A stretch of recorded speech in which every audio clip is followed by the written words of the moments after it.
O IRDM é, sem sombra de dúvidas, um dos fundos imobiliários mais populares que nós temos na bolsa. Tem algumas pesquisas que, inclusive, indicam que ele está entre o top 10 dos fundos que mais investidores possuem em carteira. Porém, ele não enfrenta agora uma boa fase, principalmente porque há exatos 2 anos atrás, esse fundo imobiliário valia mais de R$ 150 por cota, e agora esse valor não passa de R$ 92, uma desvalorização de quase 40%. O que será que aconteceu de problema nesse fundo imobiliário tão popular assim? E se, de fato, será que esse momento agora que vale a pena aproveitar tanta queda para fazer aportes em cima dele? Eu sou Gabriel Bassotto, sou especialista em renda variável e analista-chefe de ações pelo Simpla Club. Se você quer conteúdo, se você quer a chave para essa resposta, assista esse vídeo até o final. Não se esquecendo de deixar um like nesse vídeo, se inscrever também no canal, porque assim você pode me ajudar a crescer e a distribuir esse conteúdo para mais investidores. Então conto muito com a sua ajuda.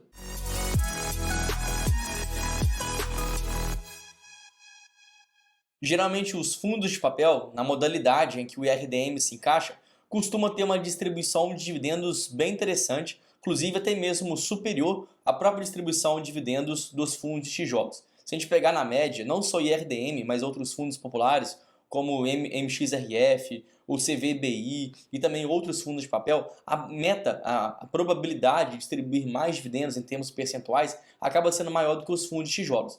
O RDM, por exemplo, nos últimos 12 meses, teve uma distribuição de dividendos na ordem de 14%, inclusive acima da taxa Selic, que está um pouquinho abaixo de 14%. Essa mesma dinâmica se repete em toda a indústria de papel. Afinal de contas, a valorização e a distribuição de proventos aos acionistas está muito mais ligada à geração de caixa que ela tem através das suas dívidas, ao contrário do que acontece em fundo de tijolos, que além da geração de receitas vindas dos aluguéis, também existe a valorização do imóvel. Então, para os fundos de tijolos, existem essas duas potenciais formas de valorização, através de dividendos, como também a valorização dos imóveis que aquele fundo possui.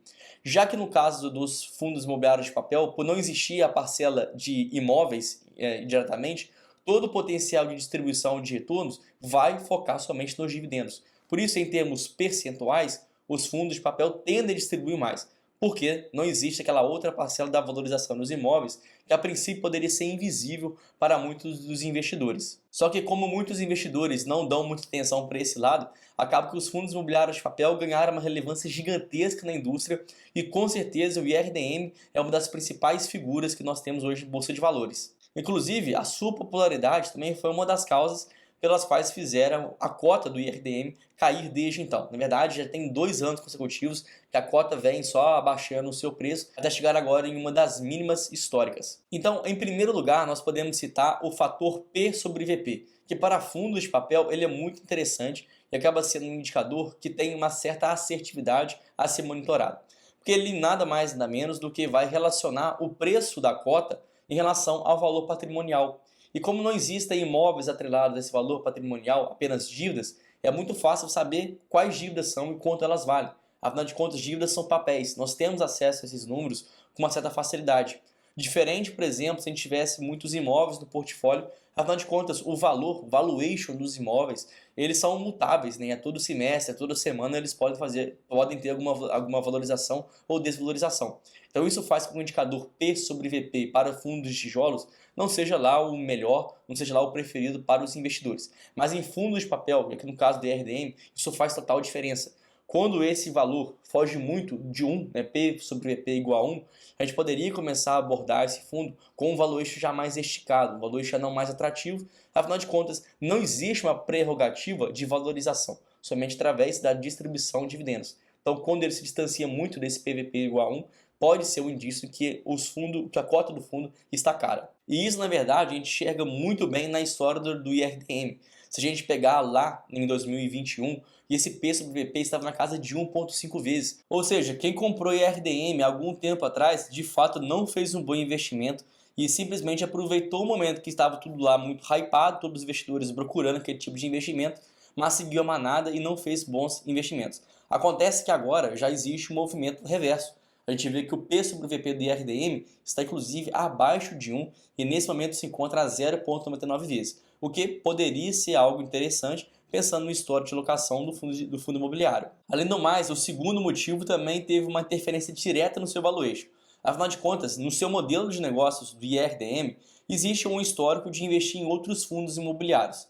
Só que nesse momento agora, em que toda a indústria está muito em queda, né, passa por aperto, não tem uma grande entrada de recursos, os investidores migraram totalmente da renda variável para a renda fixa, houve então uma evasão desse dinheiro e, consequentemente, fazendo com que o preço das cotas dos fundos imobiliários de uma forma geral caísse. Então, se a gente parasse a pensar que durante muitos meses, quando a indústria está mais aquecida, mais de 40% do lucro do IRDM veio através de investimentos em outros fundos imobiliários, agora esse lucro cai. Afinal de contas, não existem fundos imobiliários valorizando. Então, uma coisa é você comprar e vender fundos quando o mercado só sobe. Outra coisa é você comprar e vender esses mesmos fundos quando o mercado cai. Então não existe esse ganho de capital tão forte. Logo, cerca de 20% da sua carteira acaba tendo agora uma performance, uma rentabilidade historicamente menor. E já em terceiro ponto, mas também não menos importante, a gente vê a composição da carteira de CRIs, onde são os investimentos feitos através do IRDM, onde existe, apesar de existir uma certa diversificação em termos de indexadores, mas costumeiramente o IRDM está mais exposto ao indexador atrelado à inflação. E foi justamente a inflação que lá em 2020, 2021 teve o seu grande desempenho. Na inflação, para nós foi realmente muito ruim, mas para o IRDM significou uma boa performance. Se a gente vai se lembrar, o IGPM chegou inclusive a ultrapassar, né, nos 12 meses acumulados, a barreira de 30% ao ano. O IPCA ultrapassou a casa de 10% ao ano. Então, se a gente parar para pensar que dentro do IRDM existem muitos papéis que retornam IPCA mais 10, IPCA mais alguma coisa grande, se o IPCA por si só já é 10%, então o restante da carteira, né, a outra parcela, agrega ainda mais. Então, obviamente, durante esse período de inflação descontrolada, o IRDM teve capacidade de gerar dividendos fantásticos, o que corroborou, na verdade, até mesmo para que muitos investidores começassem a investir no IRDM, produzindo então aquele efeito de P sobre VP acima de 1. Então essa, na verdade, pode ser a principal causa que fez o preço do fundo imobiliário descolar da realidade. Só que agora a realidade é outra. Com esse movimento de taxa de juros em ascensão, talvez, ainda não certo, mas talvez, chegando a seu ápice, na taxa Selic em 13,75, muito provavelmente a inflação vai permanecer em controle. Inclusive, esse também foi o comunicado divulgado nos boletins Focus, através das reuniões do Copom e do Banco Central. Tudo indica que essa performance, né, que essa taxa de juros nesse patamar vai se alongar pelo menos até o final do ano. E mesmo se existir espaço para quedas, serão quedas marginais que não vão fazer a reversão ainda de um cenário de juros altos para juros baixos. Então nós temos que nos acostumar com esse cenário prolongado por mais um tempo, consequentemente fazendo com que a inflação volte ao centro ou pelo menos próximo ao centro da meta. Aqui nesse gráfico, por exemplo, a gente consegue entender um pouquinho do dinamismo e da performance que o mercado espera para a taxa CDI futura.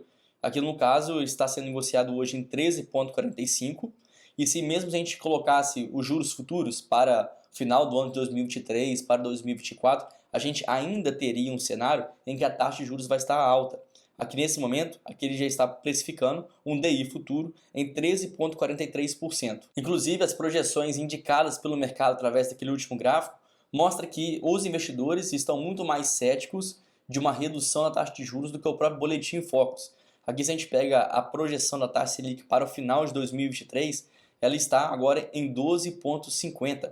No caso, vem até aumentando em relação às últimas semanas. Há 4 semanas atrás, por exemplo, essa mesma projeção era de 12,25. Então, aos poucos, os investidores começam a rever aquilo, mas o mercado, de uma forma geral, além das próprias pessoas que estão divulgando aqui a mediana para o Boletim Focus, espera uma final da taxa de juros ainda maior para esse ano. Então, aqui nesse caso, apesar do IRDM também ter uma exposição ao CDI, mas uma parcela pequena, que não vai conseguir contrabalancear a redução da inflação. Aqui no caso, o IPCA para o final de 2023 está previsto entre 5,5% até 6%. Alguns locais indicam até um pouquinho a mais, pegando agora a inflação implícita, quando não só os economistas, mas todo o mercado, toda a população em si vai sentindo o aumento dos preços no próprio bolso. Então isso indica talvez uma inflação entre 5,50% até 6,50% para o final desse ano. Obviamente são prerrogativas, são projeções que podem se alterar a qualquer momento, porque isso depende do ânimo do mercado, como que o mercado vai reagir em evento, né, macroeconômico, mas ainda assim a gente pode perceber que a inflação, no caso que o IPCA, que seria o principal indexador do carteiro do IRDM, vai ter uma queda. Consequentemente, ele vai produzir menos dividendos que já distribuiu no passado. E como o mercado também sempre precifica o que pode acontecer daqui para frente, não só o presente, a gente pode ver que para os próximos anos a projeção para o IPCA é a mais controlada. 2024 que na ordem de 3,5% até 4%, seguida a mesma coisa em 2025 e 2026. Obviamente, mais uma vez, isso pode ter uma total mudança, né, nas expectativas do parte do mercado, mas hoje é o que está sendo considerado, que está sendo precificado para o fundo. Por isso, quando eu disse que o fundo imobiliário nos últimos 12 meses conseguiu distribuir ao redor de 14,5% de dividend yield, talvez aqui pode ser um perigo, porque não há a menor prerrogativa que ele continue ou que ele consiga continuar distribuindo a mesma quantidade de dividendos que já distribuiu nos últimos anos. Então talvez os últimos 12 meses não mais vai se referir ao cenário pelo qual o IRDM vive. Então, possivelmente, esses dividendos vão cair e, por isso, o mercado já precificou aquilo de antemão. Porém, apesar disso tudo, o que a gente pode entender, que a gente pode ver, é que o IRDM é um fundo muito popular, muito por causa da sua gestão. Então, mesmo que não atravesse uma boa fase, muito por causa do evento, né, da macroeconomia de uma forma geral, mas o IRDM é um fundo muito resiliente, que sabe o que faz, que já tem um bom histórico de resultados, um bom histórico de dividendos, e que ainda assim, aproveitando agora que ele está em um PVP mais atrativo, muito porque seus resultados caíram, é verdade, mas pelo menos ele se encontra agora em uma faixa de preço que há muito tempo talvez a gente não via. Inclusive essa também pode ser uma janela de oportunidade para muitos investidores, sabendo que historicamente o IRDM negocia com certo prêmio, negocia com certo valuation acima do que seria o ideal, e até mesmo pensando que mais cedo ou mais tarde vai existir um corte de juros e aquele movimento de renda fixa migrando para renda variável pode aquecer o mercado imobiliário, o mercado de fundos e, consequentemente, fazendo suas ações, suas cotas valorizar. Então, de fato, caiu muito porque existiram motivos para isso. Aqui citou pelo menos 3 motivos fortes que faz sentido nesse momento macroeconômico mais apertado, mais recessivo, mas sabendo que o IRDM tem um histórico positivo, sabe negociar, tem uma boa gestão, ele pode tranquilamente ainda ter uma distribuição de dividendos muito saudável, muito perene aí para o longo prazo. Então agora eu quero saber de você, se você se interessou, se você já tem IRDM na sua carteira, e se sim, deixe aqui embaixo nos comentários para eu acompanhar aí um pouquinho da sua carteira de investimentos. Espero que você tenha gostado aqui desse vídeo, e se sim, considere se inscrever no canal, dar um like no vídeo, porque isso pode me ajudar a espalhar esse conteúdo para mais investidores. Então agradeço muito a sua atenção e espero você na próxima. Valeu!